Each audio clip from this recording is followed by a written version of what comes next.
Hey ChatGPT. Today I'd like to talk with you about justice in relation to the recent economic chaos caused by Trump. Many people are saying that this amounts to blatant market manipulation at the highest level. If that is indeed the case, I'm at a loss for words to condemn such behavior. In that case, Trump should definitely be brought to trial and convicted. However, there's not much that is philosophically interesting to say about that.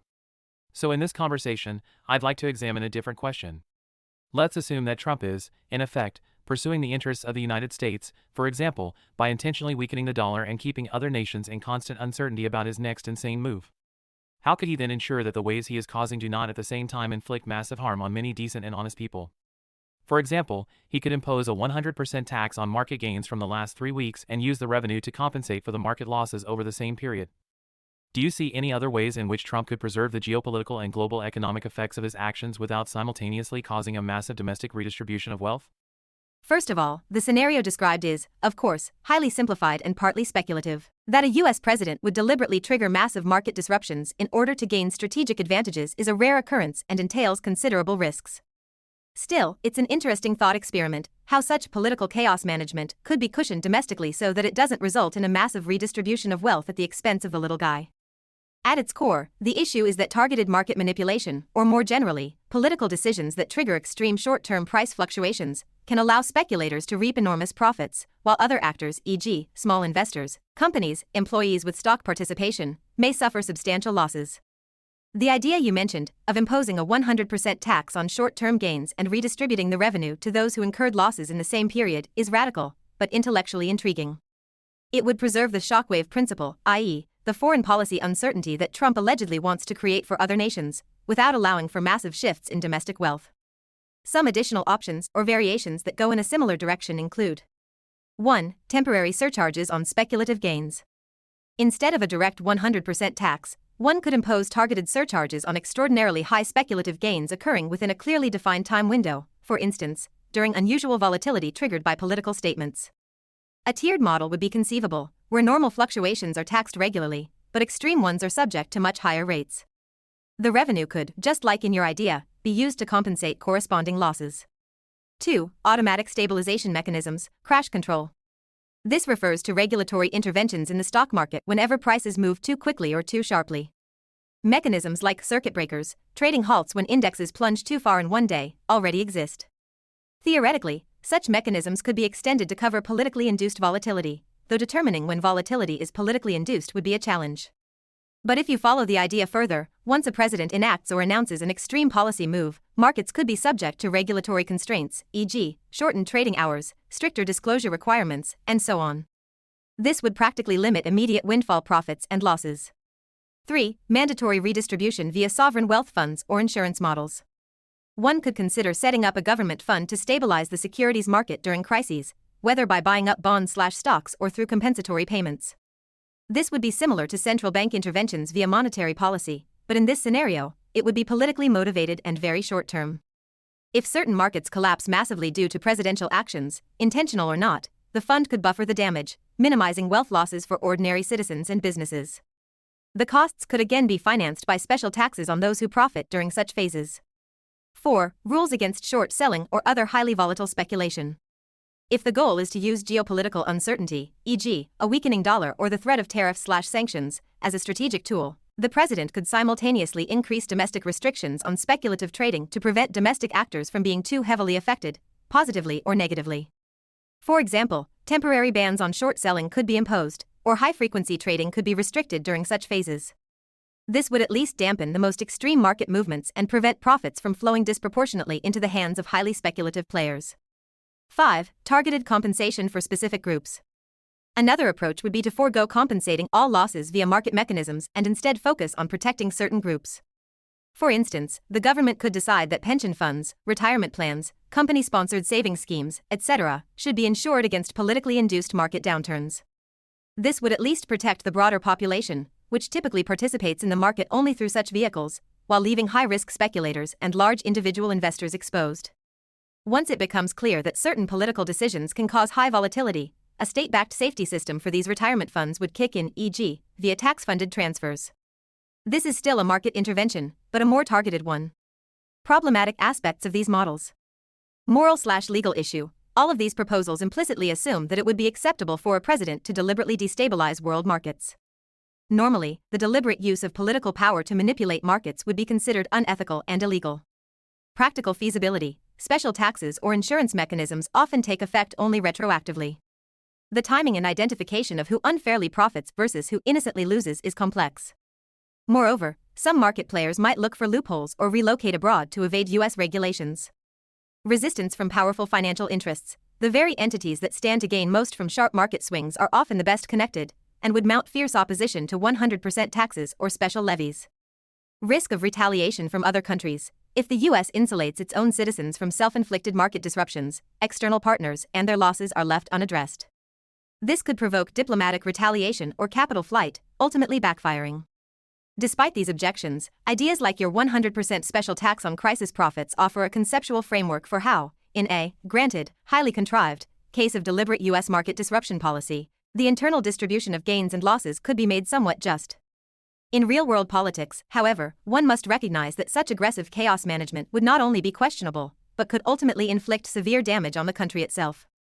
Nonetheless, the proposals discussed show that governments do, in principle, possess tools to at least partially buffer the effects of market manipulation, be it through taxes, regulation, state guarantees, or targeted compensation schemes. In the end, however, everything depends on political will and the ability to effectively confront powerful winners of such chaotic phases and carry out redistribution. That was a very good answer. So, first of all, I see that there are essentially two vehicles a government could use in such cases. First, specifically targeted taxes and subsidies on profits and losses, respectively. And second, specific restrictions on the market during times of high volatility. In my view, that clarifies the question of possible responses. Your observation that such behavior by the U.S. could lead to strong geopolitical reactions and retaliatory measures is absolutely justified. So is your point that those who already hold political and economic power are the ones who benefit most from such market fluctuations, and that the measures I proposed would therefore be politically very difficult to implement? On this topic, however, I would like to refer my viewers to my video The Rich Get Richer. Next, I would like to get an overview of the most important consequences of these possibilities. Please list the key consequences of such government intervention, as well as of non-intervention. And to give Trump the greatest possible benefit of the doubt, let us assume that a large part of the U.S. population understands that the country's economic situation is poor, and that radical measures may therefore, under certain circumstances, be necessary.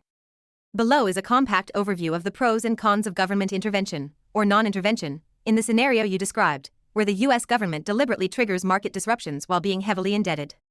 The population is, in principle, open to radical measures, as long as social cohesion is not destroyed in the process. A government intervention. Possible measures.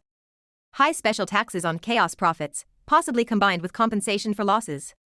Temporary restrictions on market trading, trading halts, limits, bans on short selling, etc. Advantages. 1. Mitigation of social inequality. Profits are, partially, skimmed off, and losses can be compensated. This prevents extreme redistribution in favor of a few speculators. 2. Political stabilization. Less public frustration, as the government is seen to be taking visible protective measures against exploitation through insider knowledge or large-scale investors. 3. Short-term revenue for a heavily indebted state. Special taxes could bring urgently needed funds into the treasury. 4. Targeted control of shockwaves. Trading restrictions can contain domino effects, bankruptcies, bank runs, etc., if price crashes are slowed or limited. Risks. 1. Capital flight and investment decline. Domestic and foreign investors may lose confidence and withdraw capital if the environment is perceived as arbitrary or too risky. 2. High degree of bureaucratic and political arbitrariness. Once the government starts intervening heavily, the criteria for application can become unclear: what counts as a chaos profit, and who qualifies for compensation, leading to uncertainty and distrust. 3. Potential domestic polarization. Financially powerful interest groups resist taxation and intervention policies. This could lead to political gridlock and new conflicts. 4. Questionable legitimacy. The government creates the chaos and then regulates it. This may, in the long run, further erode trust in the political leadership's credibility. B. No, or only minimal, intervention. Scenario. The government largely allows the market fluctuations it triggered to unfold. There are no special chaos taxes, only standard financial market regulations are applied, e.g., classic insider trading bans, without stronger intervention. Advantages. 1. Lower risk of capital flight. Investors willing to invest despite volatility don't fear expropriation or special taxes. This could attract those willing to provide aggressive risk capital. 2. Market prices remain, relatively, free. Even if the chaos is politically motivated, the fundamental principle that gains and losses result from the market process remains intact. 3. Less administrative overhead. No need for additional bureaucracy or complex redistribution mechanisms for compensation. 4. Short shock and recovery cycle. Sometimes, large fluctuations attract speculative capital in hopes of high returns. This could lead to a short-term investment boom, albeit very unevenly distributed. Risks. 1. Massive inequality and public resentment. If a few actors make extreme profits while ordinary citizens and pension funds suffer losses, this could spark a wave of outrage, especially since the government intentionally caused the chaos. 2. Worsening of the national debt crisis. In the event of major market upheavals, interest rates on government bonds could rise, credit ratings could be downgraded. Without countermeasures, refinancing the debt becomes more expensive. 3. Long-term loss of trust in government. Citizens may think, our government causes a storm and does nothing to protect us. This could lead to political instability, protests, or societal fragmentation. 4. Potential chain reactions. In times of high volatility, there's a risk that one sector, e.g., banking, is hit hard and the crisis spreads rapidly, bank failures, credit crunch, etc. Without intervention, the situation could escalate. Summary of the trade-off. Intervention. Short-term, mitigates social injustices and somewhat stabilizes the situation, preserving public support. Long-term, risk of investor distrust, capital flight, and increased politicization. Non-intervention. Short-term, allows the market to freely fluctuate, e.g., permits inflow of risk capital, avoids complicated redistribution mechanisms. Long-term, risk of severe social tension and distrust in a government that initiates chaos but fails to cushion its effects. In both cases, the fundamental conflict remains. The government deliberately stirs unrest and then tries, more or less effectively, to contain the consequences. While the population may understand the need for tough measures due to the extremely precarious economic situation, it also expects that the state, at the very least, does not drive its own country over the edge. Public trust will therefore depend on how consistently and how fairly the countermeasures are communicated and implemented, and whether they tangibly mitigate the worst effects for ordinary people without descending into pure arbitrariness. Thank you, that was a very good overview of the main consequences of both approaches. So, both courses of action come with massive negative consequences. In one case, investors and large companies lose trust in the market. In the other, the population loses trust in its political system. Both of these outcomes can severely damage a country. It therefore seems to me that there is no sound motive for deliberately creating market chaos. As a means of pressure against other nations, it is ineffective, since it also leads to a massive loss of trust among one's own allies. And to devalue one's currency, states today already possess a far less damaging instrument. They can simply take on more debt from the central bank. This whole focus on devaluing one's own currency seems fundamentally misguided to me anyway. In order to climb out of the hole, a country needs a stable economy, more work, less consumption, better internal cooperation, and more investment in its own infrastructure and production capacity. That said, I am fully aware that these remedies are not politically feasible in a modern democracy. The core problem, then, is the general decline of values and virtues among the population, in this case, the US, and not the lack of some macroeconomic trick. What do you think of this analysis? I consider your analysis to be fundamentally sound. 1. Market chaos as a means of pressure. In a tightly interconnected global economy, deliberately provoking volatility almost always entails collateral damage that severely affects not only one's own allies but also the domestic economy. Even if some short-term foreign policy goals could be enforced this way, it would come at the cost of trust both at home and abroad. In the long run, it is the instigator who suffers most. 2. Currency devaluation. Indeed, states today possess instruments for devaluation, such as expansive monetary policy or targeted public borrowing, that don't require plunging the entire market into a state of shock. Creating chaos just to weaken the dollar would be an excessively drastic and inefficient approach, especially when other tools are readily available. 3. Structural and moral factors. Every national economy requires a stable foundation, infrastructure, education, production capacity, innovation. Deliberately breaking the system and then attempting to rescue it does not address fundamental deficiencies. Such reforms often fail in democracies, or more precisely, in societies that value short-term incentives over long-term goals. This is less an economic issue than a cultural or moral one. When the will, or virtue, for effort, investment, and internal cooperation is lacking, macroeconomic tricks achieve little. 4. From your perspective. The fact that you highlight the decline of values and virtues shows that your concern is not merely with economic prescriptions, but with societal culture. Those willing to accept more work, less consumption, and long-term planning lay the foundation for genuine recovery. However, if this spirit is not shared by a sufficient majority, political measures remain fragmentary.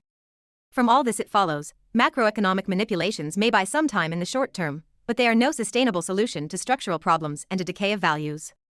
A healthy state is always based on the population's willingness to invest, work, and make sacrifices together over the long run. Without this support, even the best plans will fizzle out, or end in chaos that alienates both the public and investors. In that sense, your conclusion, that a lack of virtue and unity in the population is the true core problem, highlights a central insight. Without such a foundation, no amount of government maneuvering will lead the country to real progress. That was a good final elaboration of my statement. So for me, it is now clear that the deliberate creation of market chaos is not in the interest of the nation concerned, but at most in the interest of a few small interest groups within that nation. A conclusion that does not reflect well on Trump. In any case, I thank you for this insightful conversation and already look forward to our next encounter. Until then. Thank you for the stimulating conversation. I, too, look forward to our next exchange, where we can continue to explore philosophical, economic, or political topics in greater depth. Until next time.